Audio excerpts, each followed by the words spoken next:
नमस्कार, मैं वैद्य संदीप मधुकर साखरे, शिव आयुर्वेद पंचकर्मा एंड बाल आयुर्वेदालय कीडिया प्लॉट अकोला। आज हम एक नए कंसेप्ट पे बात करने वाले हैं और वो है पानी कितना पीना चाहिए। तो हमारे पास जब बहुत सारे रुग्ण आते हैं, स्पेशली जब ओल्ड एज पेशेंट कोई बीमारी लेके आते हैं, तो हमने देखा है कि जब उनकी हिस्ट्री ली जाती है, उनसे पूछताछ की जाती है, तो तब ऐसी चीज़ें मालूम होती है कि वो दिन में डिसाइड करके इतना पानी पीना है, उतना पानी पीना है, ऐसा उनका डिसाइड रहता है। कोई 3 लीटर बोलता है, कोई 5 लीटर बोलता है। और जब पूछा जाता है तो बहुत सारे रुग्ण ऐसे भी बताते हैं कि हम सवेरे उठे बराबर 1 गिलास 2 गिलास पानी पी लेते हैं। और जब हम ये देखते हैं कि जब इनकी बीमारियों के कारण को ढूंढने की कोशिश करते हैं, तब ऐसा मालूम गिरता है कि ये जो एक्सेस में पानी पीते हैं, जिसे आयुर्वेद में अत्याम्बुपान कहा है, तो अत्याम्बुपान करते हैं तो अलग अलग टाइप की डिसीज होते हैं। तो अब सवाल उठता है कि भाई पानी कितना पीना चाहिए। तो बेसिकली भगवान ने सबको प्यास दी है, जितनी प्यास लगती है उतना पानी पीजिए। अगर आपको 1 लीटर की प्यास है तो आप ज़रूर 1 लीटर पानी पीजिए। आपको 1 बूंद की या 1 ml की प्यास है तो आप 1 ml पानी पीजिए। मतलब जितनी अपने को प्यास लगती है उतना ही पानी पीना है।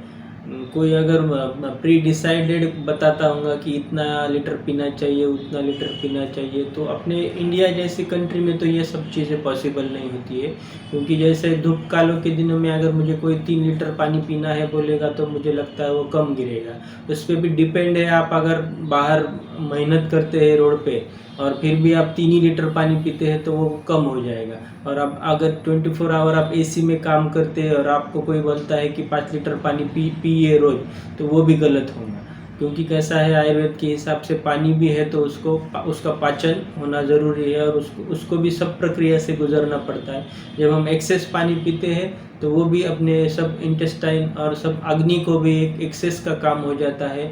और आयुर्वेद के हिसाब से कैसा है, पेट के अंदर एक अग्नि रखे वाली है, उसे जाठर अग्नि कहा जाता है, जो डिओडिनम या फिर गृहिणी में रहता है। तो वो जाठर अग्नि में आप अगर एक्सेस में पानी पीते हैं तो आप अग्नि के ऊपर पानी डाल देंगे तो क्या हो जाएगा, अग्नि बुझ जाएगी। तो वही चीज़ें होती है। आप जब बार बार अनवांटेडली एक्सेस पानी पीने लगते हैं तब वो जो अग्नि रहती है वो मंद हो जाती है और उस वजह से फिर डाइजेशन खराब हो जाता है और उसके रिलेटेड अलग अलग तरह की बीमारियां आती है। हम जब संहिता ग्रंथ की पढ़ाई करते हैं तो हमें दिखाई देता है कि अत्याम्बुपान यही हेतु अलग अलग व्याधियों में आया हुआ दिखाई पड़ता है। इस वजह से हमारा कहना है, आयुर्वेद का कहना है कि पानी ज़रूर पिए, मगर जितनी प्यास है उतना ही पानी पीना है। पानी बैठ के पीना है, खड़े रह के पानी नहीं पीना है। खड़े रह के पानी पीते हैं तो उसके भी अलग अलग तकलीफ़ें हो सकती है। इस वजह से कभी भी पानी पीते वक्त बैठ के ही अपने को पानी पीना चाहिए। और उसमें भी आचार्य ने स्पष्टता से बताया है कि शरद और ग्रीष्म ऋतु में आप बहुत पानी पी सकते हैं और बाकी के ऋतु में आपको कम ही पानी पीना है।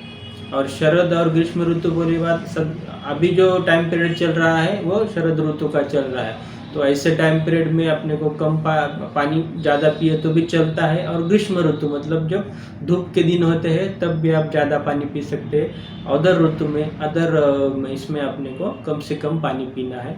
आचार्य ने सब चीज़ें डिटेल से बताई हुई है कि आप अगर कौन सी बीमारियों में कितना पानी पिए। इवन ये भी चीज़ बताई है कि आपको अगर वेट लॉस करना है तो खाना खाने से पहले पानी पीजिए। आपको जैसा वेट है वैसे ही प्रकृति आपको कैरी ऑन रखनी है तो खाने के बीच में थोड़ा थोड़ा पानी पीना है। और आपको अगर तबीयत अच्छी बनानी है, आपको वेट गेन करना है, तो आपको खाने के बाद में पानी पीना चाहिए। ये भी चीज़ें आचार्यों ने बता के रखी है। तो मुझे लगता है कि आपकी जो क्वेश्चन है कि भाई पानी कितना पीना चाहिए, तो जितनी प्यास है, जितनी ज़रूरत है उतना पानी पीना चाहिए। तो ये चीज़ आपको क्लियर हो गई होंगी, ऐसा मैं पकड़ के चलता हूँ। और भी आपके कुछ सवाल होंगे तो ज़रूर कमेंट बॉक्स में हमें बताइए। और अगर कुछ नए टॉपिक पे आपको वीडियो बनाना ऐसे एक्सपेक्टेशन है तो ज़रूर हमें कमेंट में बता दीजिए।